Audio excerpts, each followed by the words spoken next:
السلام عليكم ورحمة الله وبركاته.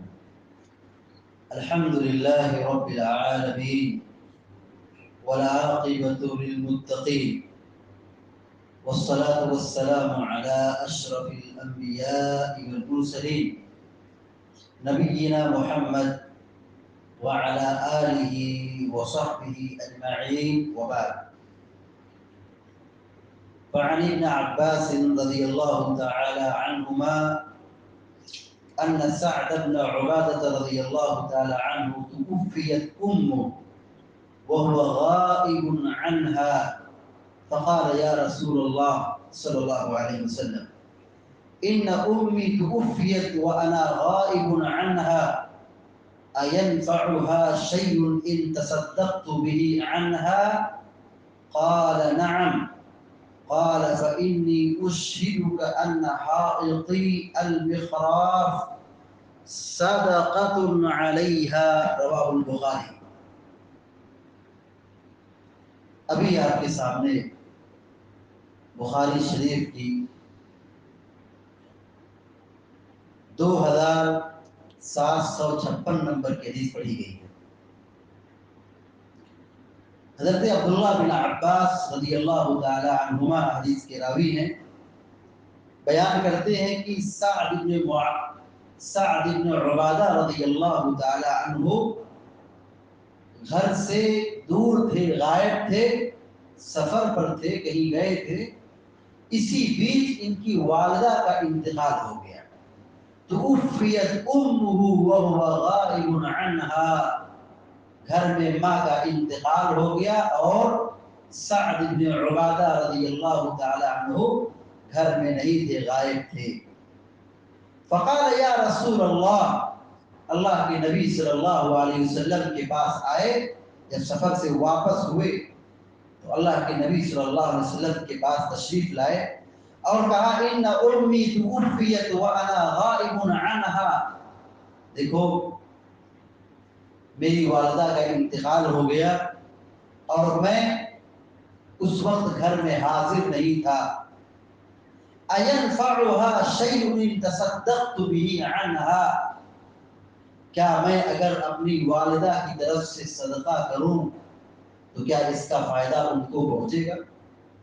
یعنی میت کی طرف سے میں صدقہ کروں، مال خرچ کروں تو کیا یہ صدقہ میت کو فائدہ پہنچے گا؟ میں اپنی والدہ کی طرف سے صدقہ کروں تو کیا میری والدہ جو وفات پا چکی ہیں کیا ان کو فائدہ پہنچے گا، ثواب ملے گا؟ قال نعم، پیارے نبی صلی اللہ علیہ وسلم نے کہا جی ہاں. یعنی اگر کوئی شخص اپنے قریبی رشتہ دار، دوست، احباب کی طرف سے صدقہ کر رہا ہے جو وفات پا چکا ہے تو یہ میت کی طرف سے جو صدقہ ہے یہ میت کو فائدہ پہنچتا ہے. قال فإني أشهدك أن حائطي المخراف صدقة عنها، کہا دیکھو جو میرا باغ ہے، مخراف نامی باغ ہے، میں آپ کو گواہ بنا رہا ہوں. یہ مخراف نامی باغ میں اپنی والدہ کی طرف سے صدقہ کر رہا ہوں. اللہ اکبر. باغ، زمین، درخت، پھل، بڑی پراپرٹی. باغ کسے کہتے ہیں ہم جانتے ہیں؟ 10 اسکوائر فٹ کی اور 20 اسکوائر فٹ کی زمین کو باغ نہیں کہا جاتا.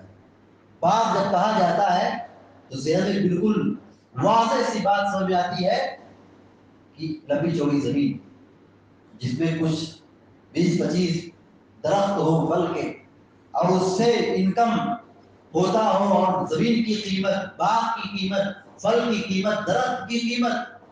صحابی رسول سعد بن عبادہ رضی اللہ تعالی عنہ نے اپنی والدہ کی طرف سے صدقہ کر دیا جو وفات پا چکی تھی. بخاری شریف کی روایت اور یہ واقعہ ہے.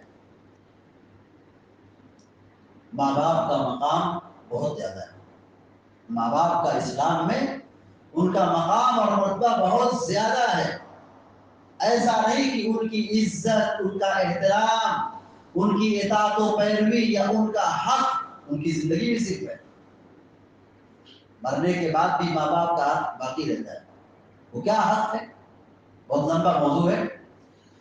ماں باپ کا جو حق ان کی وفات کے بعد بھی باقی رہتا ہے. ان کے حق میں دعا کرنا، ان کے حق میں مغفرت کی دعا کرنا، ان کی طرف سے صدقہ کرنا، ان کی طرف سے حج و عمرہ کرنا، اور بہت ساری چیزیں ہیں. وقت نہیں کہ ساری تفصیلات کو بیان کیا جائے. یہاں جو موضوع ہے وہ یہ کہ میت کی طرف سے صدقہ کیا جا سکتا ہے اور اس صدقے کا ثواب میت کو پہنچتا ہے. یہ اوریجنل ایصال ثواب ہے. یہ ایصال ثواب بالکل کنفرم ہے، یہ بالکل ثابت ہے. آج ہمارے سماج میں میت کی طرف سے یا ایصال ثواب کے نام پہ کیسے کیسے اعمال انجام دیے جاتے ہیں. یہ چیز ثابت ہے. اللہ کے نبی صلی اللہ علیہ وسلم نے اس کی وضاحت کی ہے کہ ہاں میت کی طرف سے جو صدقہ کیا جائے وہ میت کو فائدہ پہنچتا ہے. اور ایک بات اس میں یہ بھی یاد ہے کہ اگر کوئی لڑکا یا کوئی بیٹا یا کوئی بھی شخص اپنے قریبی رشتہ دار یا اپنے دوست احباب کی طرف سے اگر وہ صدقہ کر رہا ہے جو وفات گزری میت کی طرف سے، وفات پانے والوں کے نام سے اگر صدقہ کر رہا ہے تو میت کو تو فائدہ پہنچتا ہی ہے. جو صدقہ کر رہا ہے اس کو بھی ثواب ملتا ہے. جو صدقہ کر رہا ہے، جو وہ نیک کام کر رہا ہے، اس کو بھی اس کا ثواب ملتا ہے. ایسا نہیں ہے کہ ہم نے میت کی طرف صدقہ کیا تو وہ ثواب صرف میت ہی کو پہنچتا ہے. میت کو تو پہنچتا ہی ہے. ہم نے جو نیک کام کیا ہے، مال کمایا ہے، محنت کی ہے اور پھر مال خرچ کیا ہے اور صحیح جگہ پہ مال خرچ کیا ہے تو اس پر بھی اجر و ثواب ملتا ہے. اور صحابہ کرام کا جذبہ اطاعت دیکھیے. والدین کے حق میں، ماں باپ کے حق میں صحابہ کرام کی